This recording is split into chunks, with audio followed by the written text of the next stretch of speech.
So the sign of Gemini is an air sign. It's mutable, and it's archetyped by two twins. Gemini is ruled by Mercury, and it's... If my voice sounds funny, it's because I've been screaming in my car all night, and it's like 4 a.m.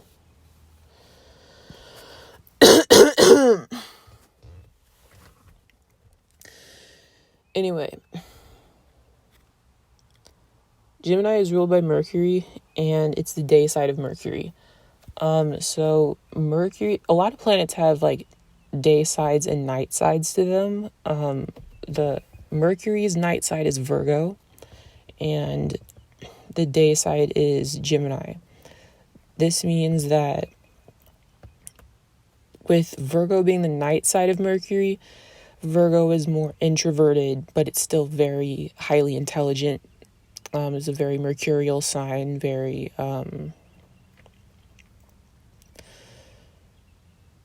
Virgo is more like practical knowledge. Like, it wants to see it in tangible, physical form. It doesn't want to talk as much about it. It wants to talk about the details. It wants to talk about the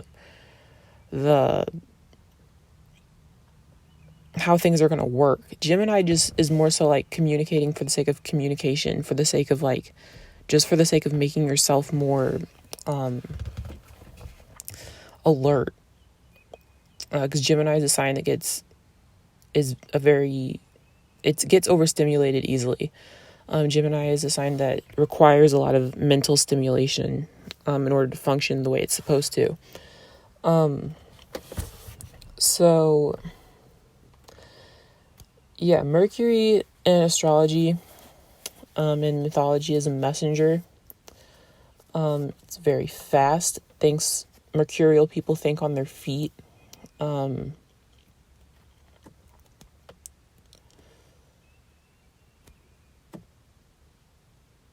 It's 4:30 in the morning. Anyway, Gemini falls in Jupiter because Gemini is opposite of Sagittarius, and Sagittarius is where Jupiter is at home. So with Gemini falling in Jupiter, you think of the nature of Jupiter.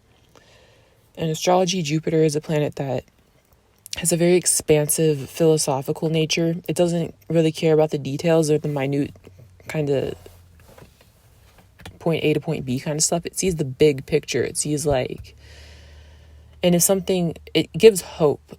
Jupiter is a planet that shows where you're very fortunate, how luck tends to come to you. With Jupiter falling in Gemini doesn't like being here because Gemini is at home in Mercury. Mercury is a very small, quick, fast, like heuristic-based planet. It doesn't want to think like long range like Jupiter would require it to.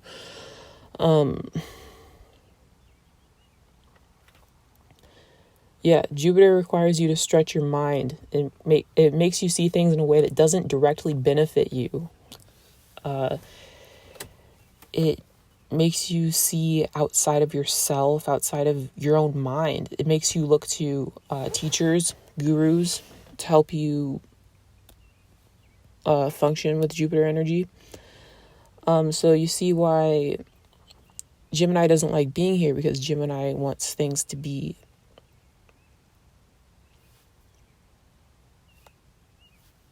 losing my words. Anyway. Gemini is exalted by Rahu, aka the North Node. They usually call it Rahu in Vedic astrology, and it's the North Node in Western astrology, but it's the same thing. The nodes are points on, they're points on the moon. It's kind of confusing because the moon signs change like every 2.5 days, but the nodes of the moon don't change for like a year or a year and a half at a time. The north node of the moon, aka Rahu, is seen as a malefic point in the chart, actually, even though it's also seen as a point of destiny.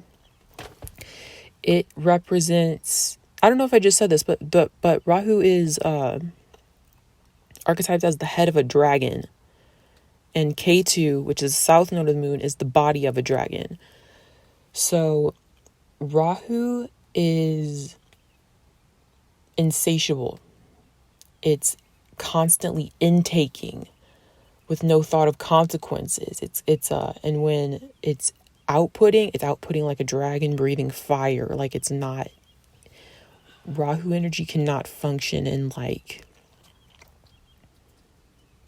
most circumstances without it being seen as insane, which is why Rahu represents insanity, being very obsessive, compulsive. It needs constant stimulation, constant intake of information,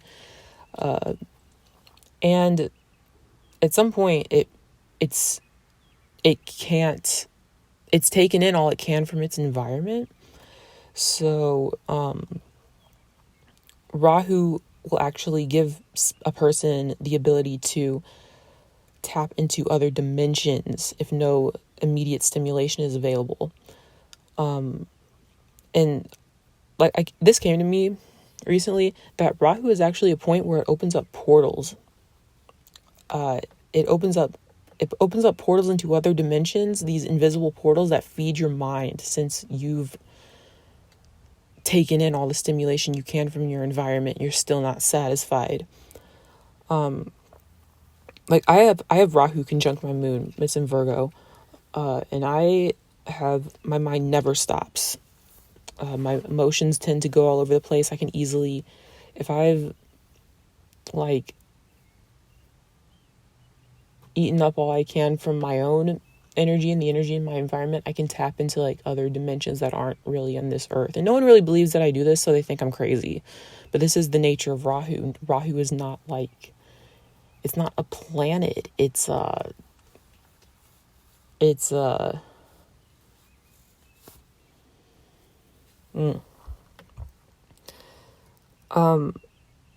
Yeah, so you can see why Rahu is a malefic point in the chart, since you may be tapping into dimensions that you aren't able to handle. And so on an earthly plane, the kind of energy frequencies you're picking up on and eating up, they're seen as delusional and like even demonic, or like they can't correlate with the world that we are in, so they can't really manifest physically unless you're willing to live in a way where you are like devoted to this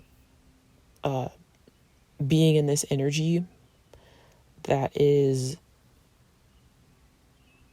going to be seen as delusional from an earthly perspective. I hope that makes sense.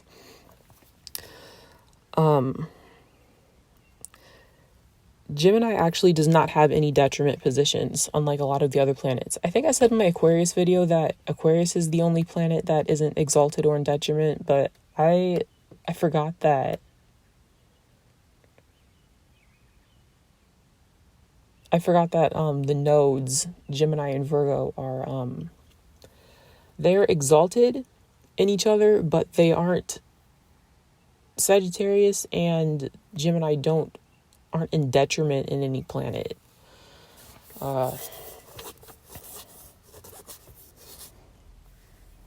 Anyway, so that was the planetary positions that Gemini functions in. It gives you a better idea of Gemini energy. Like when each planet, or when each sign has certain planets that it's exalted in, that it's at home in, that it falls in, and usually that it's in detriment in. And it gives you an idea of how that sign is able to use certain planetary energies, and it kind of explains why certain signs are the way that they are. So anyway, Gemini comes from the third house, and the third house represents your local environment. Things that would probably be seen within like maybe 100-mile radius around you. It represents your relatives who are not your parents, because your parents are seen in your fourth house. The third house is like your siblings, your cousins, your aunts, your uncles, people who aren't related to you, but you see them as your twins or like your siblings. It's like your classmates who are your age. People who are in like your generational cohort are more like, I'd say, the 11th house, but people who are like in your same grade in school are seen in the third house. It also rules over elementary level education. And the third house is responsible for the way that you communicate, but it's specifically responsible for your mother tongue. Like if you learn foreign languages and stuff, that is more so seen in the ninth house.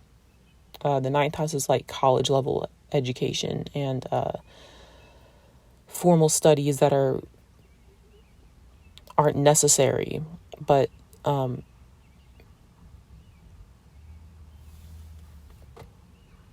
philosophy and professors and stuff like that.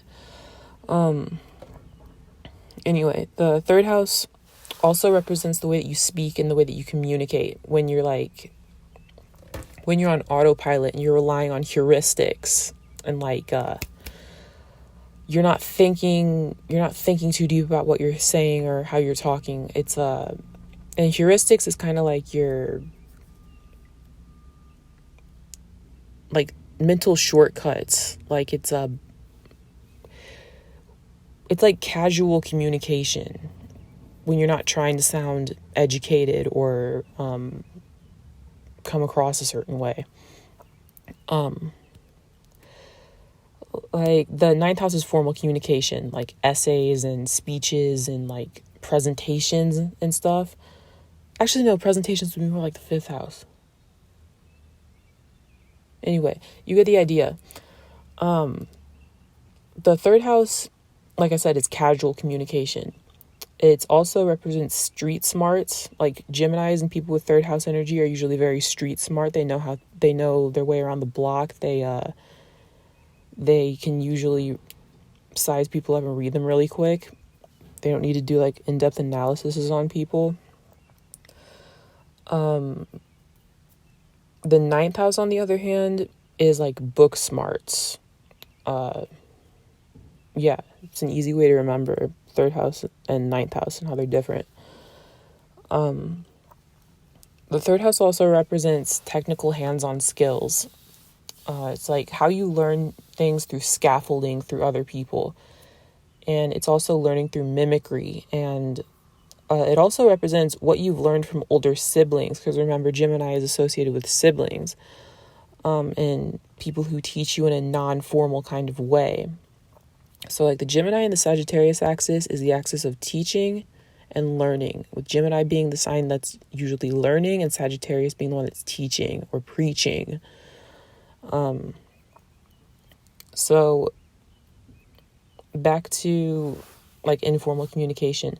Like if you curse a lot or have a distinct way of speaking, or like you have an accent, it's because of what's ever going on in your third house. Like I'm not a Gemini, but I have my sun and my Mercury in my third house, but it's in Sagittarius, so it's like the opposite of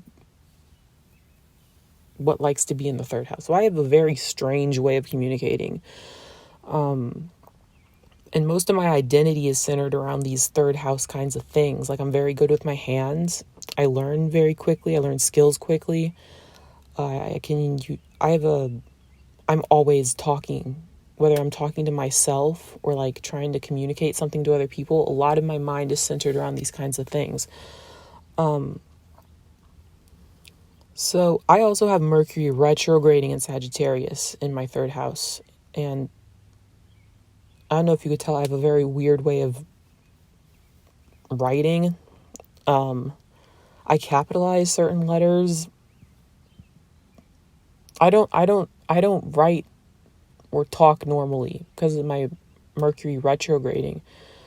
And I change the tone of my voice a lot. It's because my third house is the way that it is. It has those strange planets. It has my planets in my third house are positioned in a strange way. So that's why I'm like this. I also have a mercurial moon sign. It's in Virgo, so it's like I'm not a Gemini, but I understand Geminis in my own way. Gemini, or the third house, also rules over cars and forms of short distance transportation, like subways, buses, bikes, trains, airplanes, and like modes of transportation that take you long distances is seen by the ninth house. The third house in Gemini and Mercury also rules over commerce and trade, like the actual bartering, trading goods for services. That's all seen with the third house in Mercury. And anyway, onto the colors. I've seen a lot of different colors be associated with Gemini. Like, honestly, I've seen like different people have said like every different color is associated with them, but I always think Gemini is associated with yellow and orange. And the anatomical rulership of Gemini is the lungs, the arms, the hands, breathing patterns, your lung capacity. Like, for example, I have Sun in the third house, and I have a pretty big lung capacity. It also represents motor skills, how good you are with your hands, like your reflexes. A lot of Geminis are very fidgety and restless, and they always need to be doing something with their hands or like talking somehow. A lot of them talk with their hands. And Geminis, I noticed a lot of Geminis have changes in their breathing patterns when they're thinking instead of talking. Like, Gemini is a sign that likes to talk instead of listen. Sagittarius is more of a sign that likes to listen and not talk unless they're like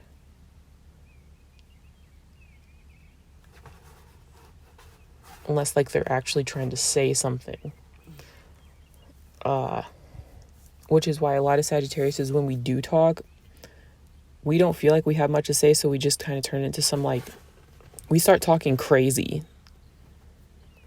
But it's like you can tell we're finding it funny because we know that we don't really have anything to say.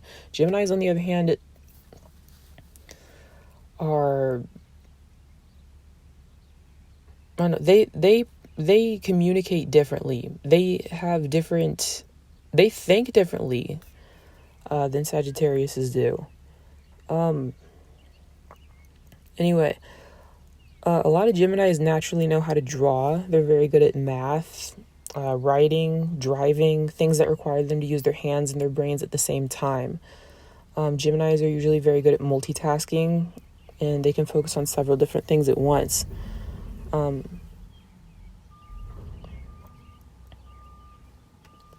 Geminis usually, like I said, have very fast reflexes.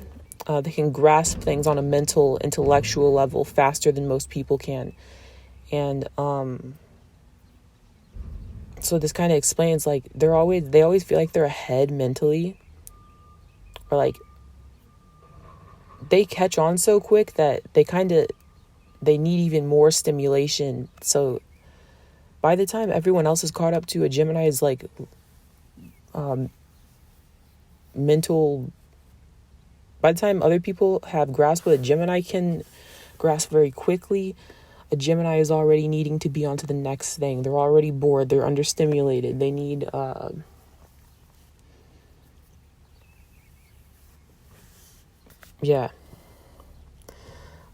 tarot card associated with Gemini is the Lovers. And to me, the Lovers is a card of telepathy and like learning through somebody else. It's not like about actual love. So when you're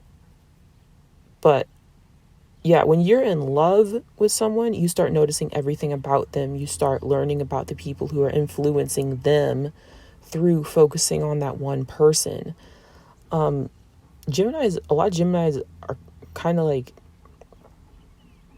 I find a lot of Geminis to be kind of telepathic, actually.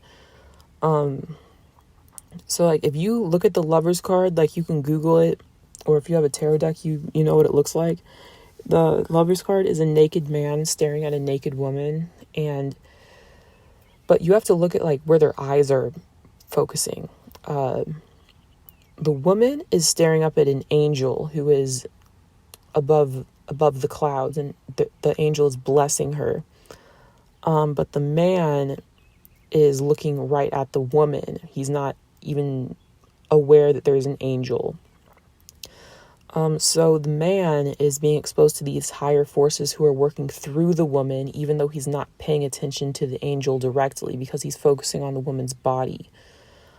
So it's kind of like he's able to access the universe at large and all these divine forces by only paying attention to the woman's body, not even paying attention to her mind, really, because they're not talking, they're just looking at each other.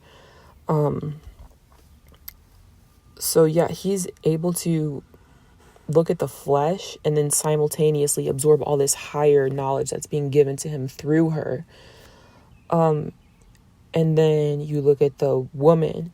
The woman is paying attention to the angel, but there's a snake on a tree right behind her who's subconsciously influencing her because she's not paying attention to it. And this speaks on the dual nature of Gemini. A lot of people know Geminis as being like, they have two sides to them or more. Gemini is a dual sign. It's mutable. They have that kind of like the angel and the devil thing going on their shoulder. So this is kind of how Geminis think.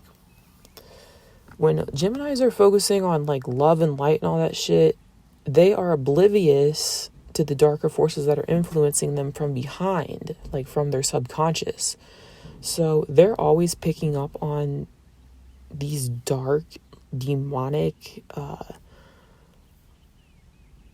things. They always have these dark impulses. But if they're one of those Geminis who's like always happy and like always looking on the bright side of things, they're oblivious to this. So they have two twins, and if one twin is getting the spotlight, the other twin doesn't just disappear and die. It starts controlling them from behind the scenes because both twins need to be fed.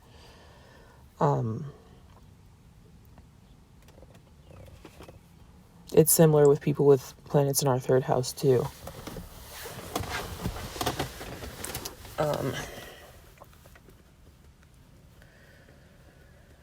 So, yeah, Geminis they may even see themselves as like a really happy and friendly, great person, but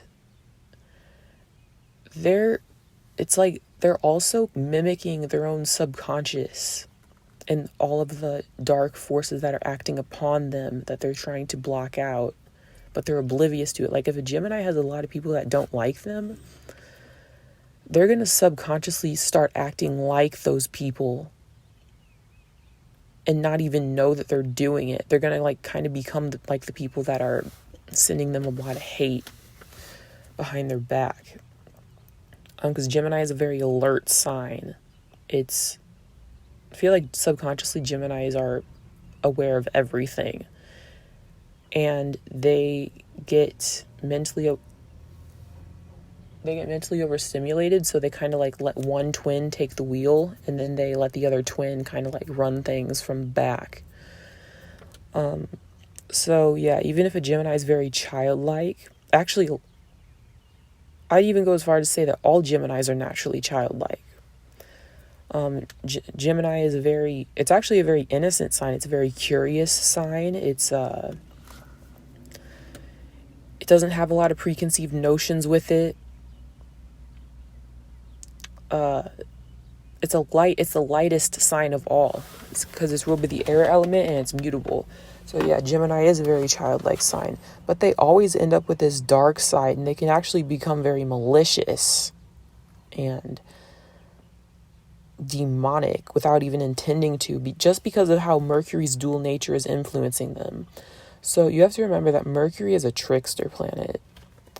Mercury, if you don't handle your Mercury energy well, it's going to play tricks on your mind.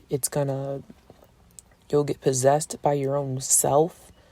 Your mind will allow other people to influence you when you don't want it to happen. Like, it'll make you say things at the wrong time. This is how, and this is why Mercurials are so intelligent and they become so aware and quick-witted, and they know how to read people. They learn how to understand their own minds sometimes because they have to, because of the way that Mercury is, because of the way that Mercury is not going to make things easy for them.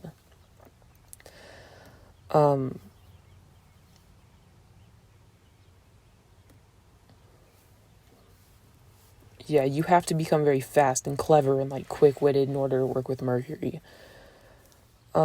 So Gemini is, they come across as very shady and ill-intentioned, even if they don't mean it, because they're always operating in that dual way, and each quote-unquote twin is always trying to come through.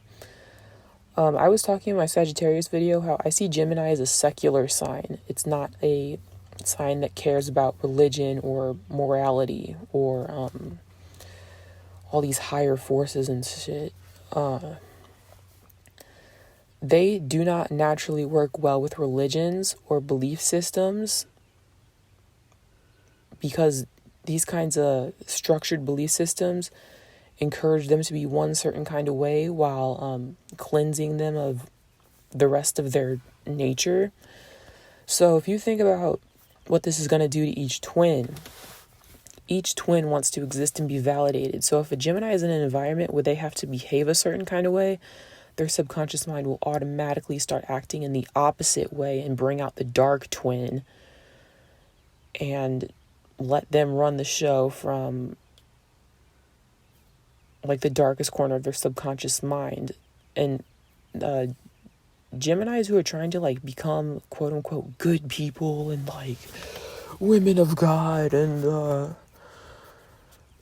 the trying to just be perfect, or like they get into religion and higher morality and all that shit, that's gonna piss off the other twin, and they're gonna on the surface they're gonna appear to be very spiritual and moral and all that shit, but like I said, subconsciously their subconscious mind's gonna eat them alive. Because remember, Rahu is exalted in Gemini. They're gonna start tapping into demonic realms within their own subconscious mind. They're gonna lose their mind, their self. Their twins are not gonna be in regular communication anymore. It's like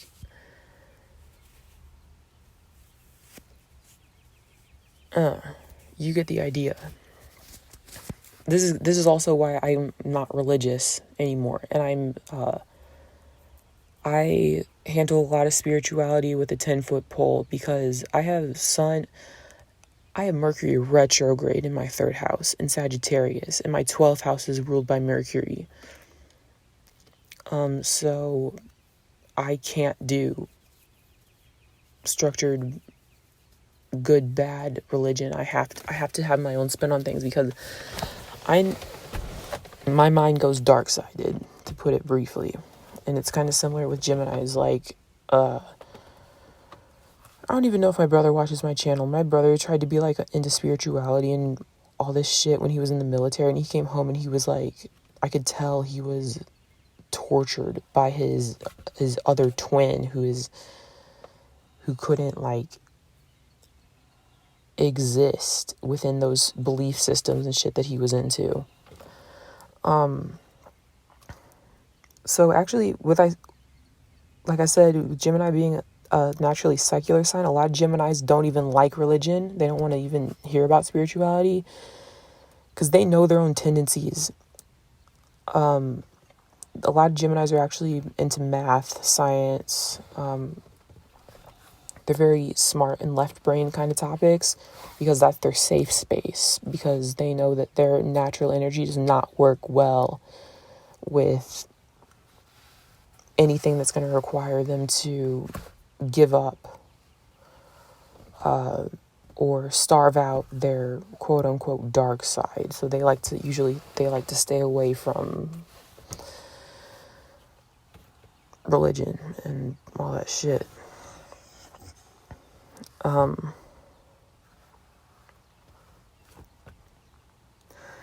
So this, for like an example of all this stuff, with Gemini and third house ruling over classrooms, learning, think of how when you're in a structured environment like a classroom and you're expected to be quiet and listen, your mind starts going haywire. It's going nonstop because you're on the surface, you're being expected to behave in a very controlled manner so you can pay attention to what's going on in class. Because you're always aware that there's this threat of punishment. Like if you start dancing on your desk, or like if you start screaming, or like if you punch the person sitting next to you, you're gonna get sent out of the classroom, and then you're not gonna be allowed to learn. This is kind of like how Geminis feel on a regular basis.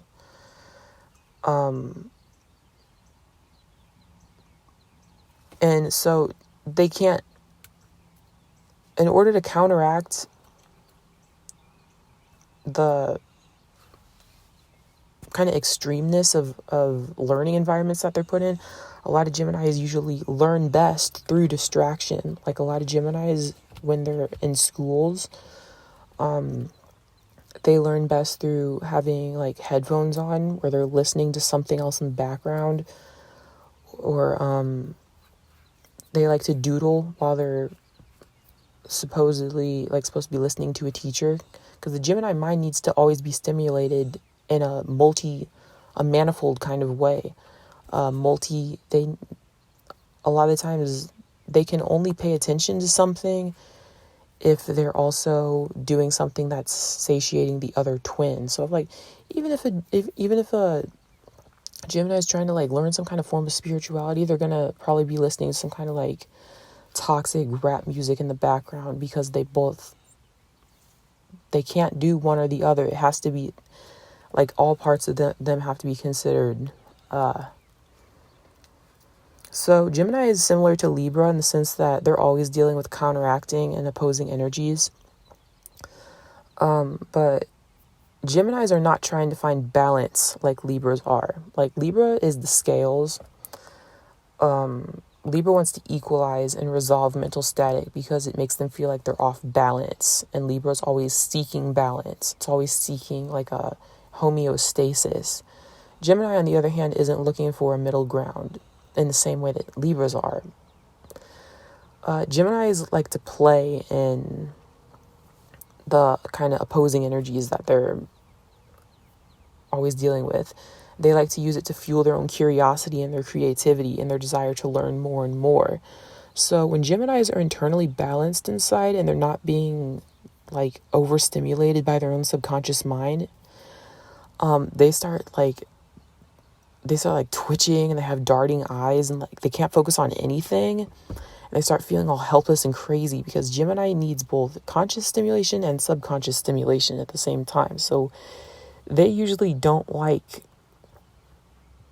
to be calm, actually, because it makes them feel crazy. It seems like it's counterintuitive, but it makes perfect sense. So Geminis, when they're doing some kind of like important or creative work, like something that they feel like is, I don't know, like their passion, or something that they're learning a skill, Geminis usually like to be in environments that are the opposite of what they're trying to feel like, so that their other subconscious twin can take over and finally speak through them. So like if a Gemini is trying to do some kind of like creative work, like say they're trying to make music or like paint or sculpt something, they'll put themselves in a very stark, quiet, like barren environment so that their subconscious mind can like activate the Rahu energy they work with, and it can tap into these other dimensions and kind of pull down this like genius or this creative like hunger that makes them able to make amazing things that seem like they're unrelated to their own home or their own environment that they're in. Yeah, I've literally been locking myself in my room for nearly 2 years, and I barely go outside except to like go hiking at night. And I've hung out with maybe 2 people in the past 2 years because I've been making all this music and I've been painting and writing and having all these breakthroughs and like learning. I've been basically teaching myself astrology at this point. Because what I do, my environment is so, it's like the opposite of what I am trying to channel. So in turn, like I can channel all this incredible music and I have all kinds of realizations on a whim. Like at the snap of my fingers, I realize all kinds of shit because the people I'm living with are very toxic. So in turn, like I'm able to realize all this stuff about like healing and like psychological, like all these breakthroughs that I have because the people I'm living with are not interested in that shit. They just like, they want to be stupid. Yeah. So anyway, like, yeah, I've touched on all that. Onto Gemini sexuality. Geminis are naturally bisexual since this is a mercurial sign. And I swear I'm channeling Annie right now. She's a Gemini. Yeah, she wanted me. Anyway. Gemini sexuality is interesting in the sense that they're usually formally with someone who is not their real love interest so that they can subconsciously focus on their actual love interest since they can't be with them. So you will see some Geminis in relationships with people, and you can usually tell that Geminis usually don't love their partners, but it's because Gemini is like using that partner as a way to mentally stimulate their other twin who is in their subconscious who wants to be with somebody else. And the only way Gemini can really indulge in the like the love and like the fantasy, and actually it's not even fantasy, it's actually real, because you keep in mind how Gemini is the twin and twins are telepathic. Geminis will be with somebody in the spirit world or like and through telepathy, but they'll be with somebody who they don't actually want because that person is like so unsatisfying to the Gemini that they're actually allowing the Gemini to be with somebody else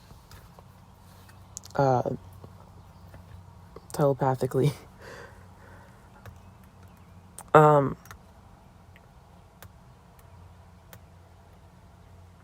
Yeah, and Gemini is a sign of stimulation. Out of all the signs of zodiac, I think Gemini is a sign that needs the most stimulation. Gemini and Taurus. Like, Taurus needs more tactile stimulation, like sensual touch. Gemini needs mental stimulation and visual stimulation.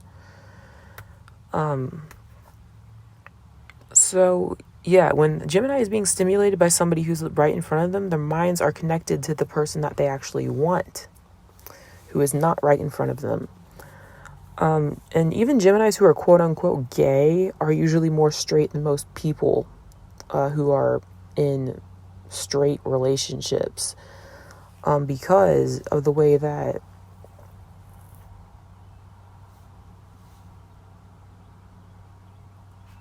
I'm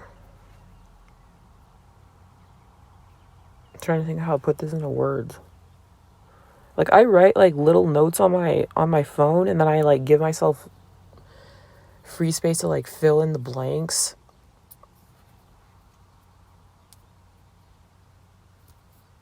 I'm so tired.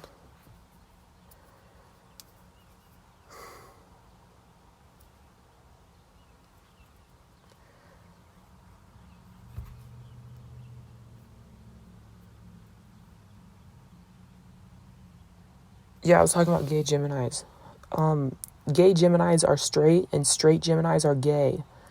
And Geminis who are bisexual are more attracted to the sex that they think that they're less attracted to, because I've already explained this, now I'm just going in circles. Also, a lot of Geminis are cheaters, and I'm pretty sure everyone knows this. And sometimes Geminis, like, they go crazy with being with one person and wanting to be with somebody else, so they want to be with both people at once.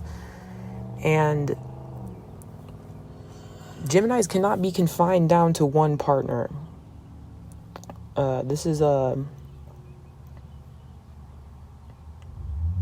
Geminis need to be with their twin, and then they need their twin to have a twin, so that things are stimulating enough that they don't lose their minds. This is different from the opposite sign of Sagittarius, who wants to do things one at a time and then move on when they're done with that one person.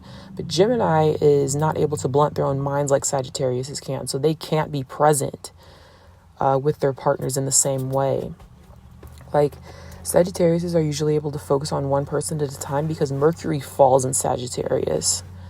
And we mentally tap out and we lose interest when we have someone right in front of us, to be honest. Because Sagittarius are more focused on the chase. We're more focused on, like, the anticipation. We like to, like, take our metaphorical bow back, and the most exciting part for us is, like, hunting you down.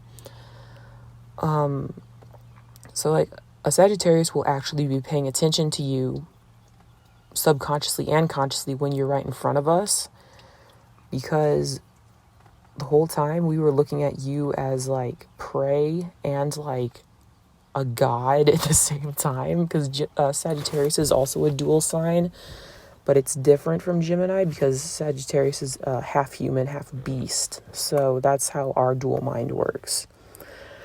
So yeah, we'll be paying attention to you and we're right in front of you, unlike a Gemini who is paying attention to somebody else when they're right in front of you. And we're able to pay attention to people, unlike Geminis, because Gemini is always needing more mental stimulation, but Sagittarius mental stimulation gets blunted, and so it reaches a point where we're actually able to pay attention to what's in front of us because it's so boring to us.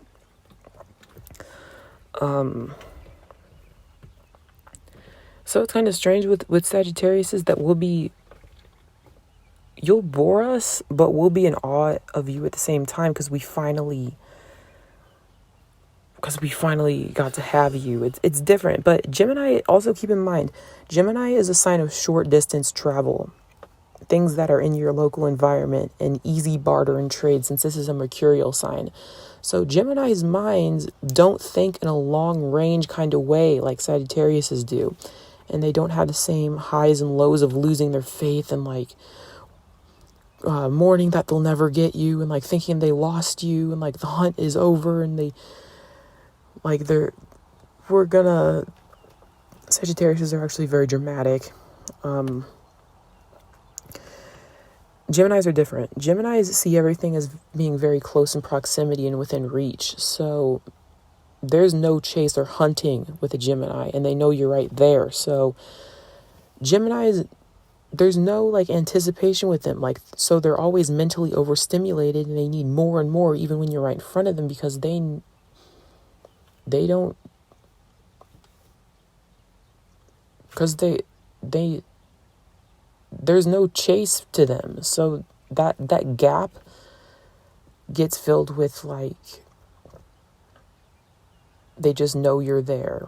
I don't know how else to describe it. Anyway, So, Gemini is a sign that does their best creative work when they're in their local community, actually, and they're not living abroad or like in a spotlight or something. Geminis do their best work when they're living as a regular person, they have a regular identity, they're like, there's no, it's just things are like pretty basic, they're like being seen as locals. So yeah, a lot of Geminis who are into creative stuff, they actually make masterpieces, or they have these huge mental breakthroughs when they're convinced that they aren't doing anything, or like they're not a big deal, or what they're doing isn't a big deal. Gemini is a sign of street smarts, like I said earlier. So a lot of Geminis actually do well when they live in big cities or dangerous areas, or places where there's a lot of hustle and bustle kind of going on. And they know how to navigate these places while still being very mentally calm and in control. So like you would see, I'd honestly think that a lot of Geminis would only move to very isolated or rural places if they're trying to make some kind of big creative masterpiece, or like they're trying to start a business, or they have something going on in the works. Geminis who are trying to be mentally stable, or like actually be calm in their own minds, they would usually be the ones who move to cities and live in more chaotic environments, just due to the way that each twin will need certain environments in order to let one twin take the wheel and let the other twin control things from behind the scenes.